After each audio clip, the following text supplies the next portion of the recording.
Hi, I'm Tim. Welcome to Watchbox, and thanks for logging on. If you love this watch, email me, tmosso@thewatchbox.com. It's in the description below. It is your purchase and pricing email question line for buying this or any watch you find on any Watchbox platform. Please reach out to me directly. Email tmosso@thewatchbox.com for pricing details. Today, we're discussing a watch launched in 2021, the latest evolution from Laine, a Finnish-born but Swiss-practicing watchmaking independent. This is the Gelidus 3, or to be precise, this is the GG3. It is the Gelidus with a three-part Gulloche dial, and it is an extraordinary watch. Now, outside, you can see a lot has changed from prior iterations of the Gelidus, which means icy or frigid in Latin. But let's talk about the basic dimensions. This watch in steel is 40.5 millimeters in diameter, 11.1 millimeters thick, 49.5 millimeters from lug tip to lug tip with a 20 millimeter spacing between the lugs. Now, when you throw it on my wrist, which is 16 centimeters in circumference, you can see it's a large watch. I would recommend this watch for a wrist of 15 centimeters circumference or larger. I've got a little bit of clearance on each side, and you can see that more down the barrel than from any other angle. But a wrist smaller than 15 centimeters is going to want to go for one of the Laine 38 millimeter cases. This is 40.5. This is a good match for me. It's low enough, especially with the domed bezel, that it'll slide underneath the dress cuff, so no problems there. The strap is high grade. As you can see, it's sort of a medium brown, matte finish, large rectangular scale alligator leather. It's got a sheer cut edge, a monotone stitch on the bottom, a buttery calfskin. You can see this is a brand new Laine factory strap, no crimping, no gouging, and it is paired with a matching satinated Laine pin buckle. Now, the case features polished recesses, which are concave and mirrored and torture the light in ways that are intriguing and beguiling. You can see that it's more of a scooped profile than a conventionally machined one. So yes, machining took place, but so did hand polishing, and it's a marvel to see. There's a little bit of irregularity to it, speaking to the low volume craft element of its fabrication. You can see we have a Laine branded crown right there, a combination of satin and polish around the lug hoods and the bezel, and you can see that the bezel is slightly stepped in from the case band to visually thin the watch out a bit. Taking a quick look at the dial, this is what makes this Gelidus 3 a GG3. A dial featuring three separate types of guilloche. Now, we have a sort of pyramide on the small seconds.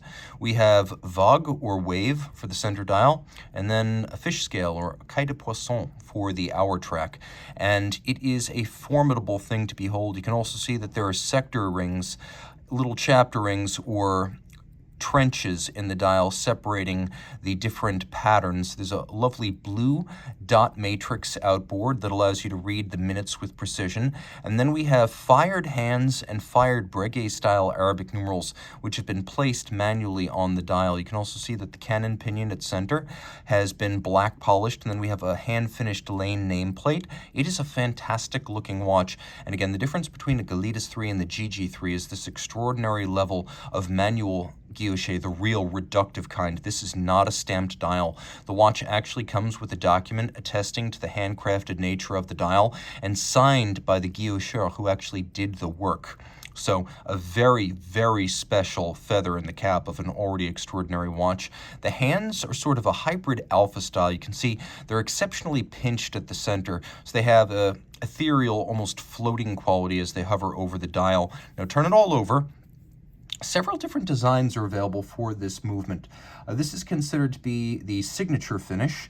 Now, what you're looking at fundamentally is a 6498 Unitaz architecture, albeit fabricated and finished in-house by Laine. So it has a very conventional pocket watch style architecture, and it's approximately 37 millimeters across, so it's very large and it fills the case back. Now, the watch is a manual wind with a 50-hour power reserve. It has a nice big, slow-beating pocket watch style balance that's almost the radius of the movement, quite attractive to behold. Again, 50-hour power reserve, 2.5 hertz, and this is called the LA 18.1 movement. The finishing is extraordinary. You can see that signature design, labyrinth of channels and creases and curves, and a couple of different finishes. You can see on the edge a classically beautiful mirrored bevel and a broad one at that. And then we have the same treatment for the jewel sinks as well as the screw sinks. Then we have the raised relieved elements which have been delicately satinated across their top. And then we have the bottom of the upward-facing plate, which has been chiseled or satinated with a deeply ridged, grained-like profile. You can see we have solarization on the crown wheel, and then we have double solarization on the ratchet wheel that sits atop the barrel. And if you get really close, you can actually see that the teeth of the ratchet wheel have been micro-beveled. Black polished screw heads with chamfered slots and chamfered circumference.